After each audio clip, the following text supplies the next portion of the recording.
సికండి అనే మూవీని ప్రొడ్యూస్ చేయడం అలాగే డైరెక్ట్ చేయడం కూడా జరిగింది.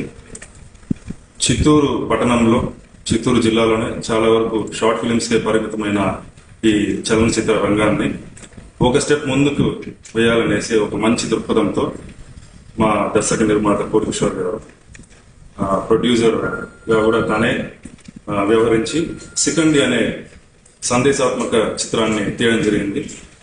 ముఖ్యంగా ఇప్పుడు దేశంలోనే చాలా వరకు మనుషులు మనం ఎదుర్కొంటున్న పెద్ద సమస్య ప్లాస్టిక్ వాడకం గురించి, ప్లాస్టిక్ వల్ల మనకు జరిగే పరిణామాలు కానీ అనారోగ్య సమస్యల గురించి కూడా ఈ చిత్రం ద్వారా అందరికీ తెలియజేయాలనేసి ఆయన దృఢ సంకల్పంతో ఈ సినిమాని కమర్షియల్ హంగులతో, అంటే హీరో, హీరోయిన్, విలన్ ఇలాంటి క్యారెక్టర్స్ తో సినిమా తీయడం జరిగింది.